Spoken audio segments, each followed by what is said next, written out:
what does Dave do? If you were to summarise what you did to a client and they asked you that question, what is it you do, Dave? What would you say? I would say, I've had this recently. I would say so on the one hand, I've set up a software company. Yes. What, are you talking about Holidaymaker or something different? Yeah. Dave, what is your company name? Well, I've got quite a few. Dave's more coming in as part of the team. Yeah. Got it. So he's almost like, Call me whatever you want. he's almost this is rather than a client testimonial, this is more like a chat. What do you get up to? Yeah, what do we, and maybe debating a topic. Add value. Okay. Yeah, I don't know. How do I add value? And we'll probably do a two-parter. Yeah, we'll do this and then we'll pick it up again. Okay. I think it's more the kind of behaviour digging around rather than outside in, rather than inside out approach. So when you say outside in to a simpleton, Yeah. that's what Realistic, contextual customer view of what they want from you. So I was having a conversation yesterday actually with a client, and they were going, this is what our marketing director wants. This is what our senior stakeholders want. This is what we want the website in this instance to do. They want an app. They want this, they want that. And I just went, okay, I get it. What's the box they're putting all this stuff in? And they said, customer experience. And I said, okay, well, where in that's customer service? Has anyone asked the customer what it is they want? No, we know this is what customers want because we see what other people are doing.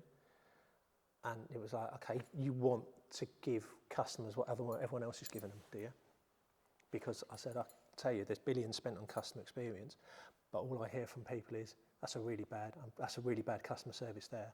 I'm waiting ages for. Lauren, my daughter had her car stolen 2 months ago, 6 weeks ago, and she's 20. So she's exactly in that market where businesses think they don't want to talk to humans. You know, they're going to fill out a form. They're going to respond on WhatsApp. And she had that. She was fine. She reported it. But what she wanted was Aviva to phone her up and go, everything's okay. Don't worry.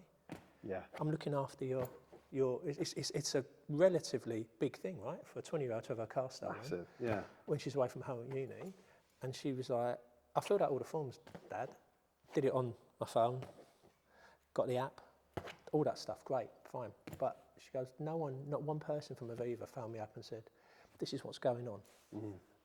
Don't worry, this happens a lot. This is fine. The police phoned her up once a week and said, everything all right? We're just letting you know, this is what's going on, right? And she was like, It's it's what we do in the workshops, isn't it, when we talk about the value delivery system, the I love you speech. You can say the words, I love you, but it's the experience and the actions which back up those words. It's it's a customer experience. Yeah, we want to do a really good customer experience, but then in that example, it falls short. Means nothing. There's another example. BA spent millions and millions and millions of pounds on their website rebuild a few years ago. Millions. As you'd expect, right? Probably a big, massive London agency with a load of UXers, and I don't know why I'm doing that because it is a really important job, but it's been watered down by kind of fluff. Proper UXers really do a really good job. They spent millions on this thing, and again, we were going. I don't know where we were going. We were going away on holiday, and I was driving back, and I just said to my daughter, I said, look, can you just, we've got a couple of hours in the car. Can you just have a look at some flights for me? Have a look on BA or wherever. Yeah. So she went to the BA website. She went, this is completely unusable. I don't know where to click. I don't know what. She jumped onto Virgin, and it was all focused on. It seemed to be focused on realistic interactions and contextual interactions. Yes. Now, in business world, that's mobile ready. In the real world, it's just easy for me to use. Yeah. And she was like, oh, this is much better. Oh yeah, I can do it. There you go, here's the flights. And she was, at that time, 16. So you'd think, absolutely up to date on how to use technology, right? In all aspects. Maybe slightly different to a corporate thing. And she was just like, it's unusable, Dad, I can't use it. And it's kind of like someone hadn't thought about context of the people using your digital products or interacting with your brand, which is your area, not mine, but interacting with your business. It's all, this is the way we do it. We're going to follow these user journeys, which is fine as a baseline, but context is completely removed, or emotion is completely removed. Aviva at no stage thought, people might be upset when their car's stolen.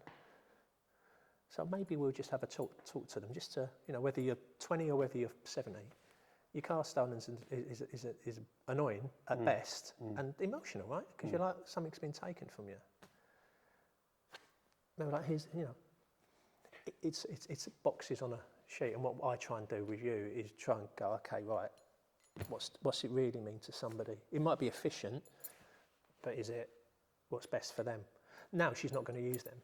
They've lost a customer. Negative experience. They've lost a customer for maybe 20, 30 years, right? Across everything, not just car, home, life, all that, gone. A customer had come to you and was talking around the overall customer experience. Yes. Got carried away with customer experience. Yeah. So, and you were kind of using right. the analogy of your recent issue, yeah? Yeah, so. Do you want to expand on that? Yeah, so this client was so focused on customer experience that I suggested that they lost sight of customer service. And it was like something that happened to my daughter 6-8 weeks ago, where she got her car stolen and reported it to her insurer online, used the forms, she's got the app. She's 20, so there's an expectation that that generation don't want to talk to anybody. And having a car stolen, having anything stolen, or is whether you're 20 or 70, is an emotive and emotional thing, right? It's a shock. It's unnerving. And although she found it was relatively straightforward to report stuff and to use different digital channels, whether it's the app, whether it's chatbot, dare I say it, whether it was the forms on the website, what she really wanted from Aviva was someone to call her and go, okay, this is what's happening. Everything's okay.